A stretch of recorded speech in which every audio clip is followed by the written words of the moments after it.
The pop star George Michael's been released from High Point Prison in Suffolk after serving half of his 8-week sentence. The former Wham star says he wants to start again, and it's fantastic to be free. He was jailed after crashing his Range Rover while high on cannabis. The singer says he was treated with kindness at High Point and received thousands of letters of support. Suffolk MP David Ruffley has returned to work 4 months after being struck by a train in London. The Conservative MP for Bury St Edmunds suffered minor injuries in the incident at Victoria Station in June. Mr Ruffley did not join his colleagues at Westminster for the start of the new parliamentary session, instead resuming duties in his Suffolk constituency. Now, if you've ever seen a child choke on a piece of food, you'll know just how frightening it can be. So spare a thought for Rachel Hayes from Cambridgeshire. Her son Laurie, who's 3, could choke on anything he eats. Stuart Leafs has this report. Most children are told to chew their food properly when they eat, but for 3-year-old Laurie Shepherd, it's vital. Just 2 days after he was born, he needed an operation to properly connect his throat to his stomach. It left him with a narrow food pipe, meaning the youngster from Ellsworth near Huntingdon is now in danger of choking during any meal. Food can easily get stuck or just blocking up the esophagus. If too much gets in there without being pushed through, it presses on his windpipes and causes him problems with breathing.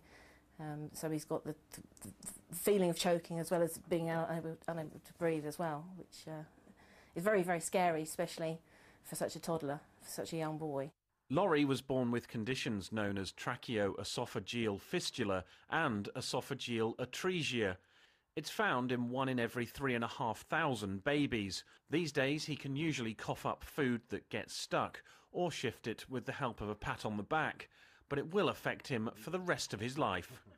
When they get food stuck, some of these kids, they've got their own little ways of going on. They can have a drink, some of them take teaspoons full of olive oil, some will just go and sit quietly in a corner and hope that it'll go down. And they have to learn to look after themselves, basically. There's not a great deal that anybody else can do for them, you know. This week, Rachel and other parents are trying to raise awareness of the condition. If somebody's finds himself in the same situation as Mark and I, being affected by TOF, having a baby diagnosed with TOF when it's born, I want them to be able to think, yeah, I've heard of that, or know someone that says, I've heard of that.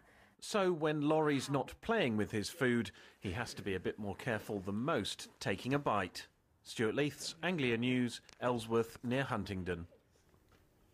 Right, it's 13 minutes past 6. It's great to have...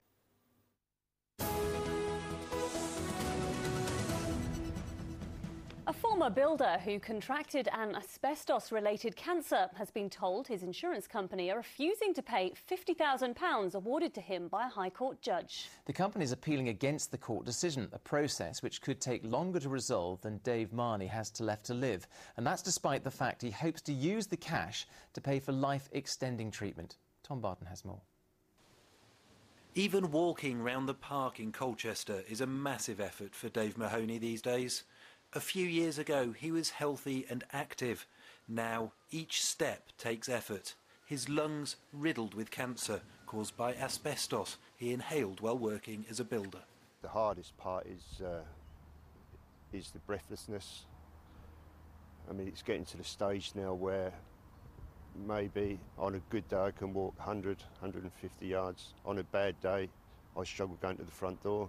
Dave Mahoney was just 16 years old when he was working on the building site for this BHS store in Colchester. He breathed in the tiny particles of asbestos and 30 years later developed this cancer. His insurance company claims the period of time between his exposure to the asbestos and the cancer diagnosis means they aren't liable. But a High Court judge has ordered them to pay him £50,000. Now, though, the company is appealing the decision, despite the fact that Dave plans to use the money to pay for treatment, which could extend his life by several years. It's absolutely disgusting. They're trying to get out of the liability. They've took the premiums, so they knew the risk when they took the premiums many years ago.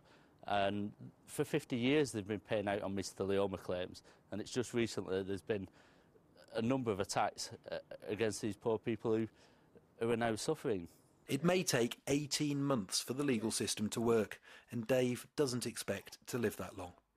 Not just me, I've got 11 grandchildren who probably 3 or 4 of them will never remember their grandfather. They won't know me, will they? Because of the age. So they're taking their grandfather away, aren't they, as such? Which is just wrong.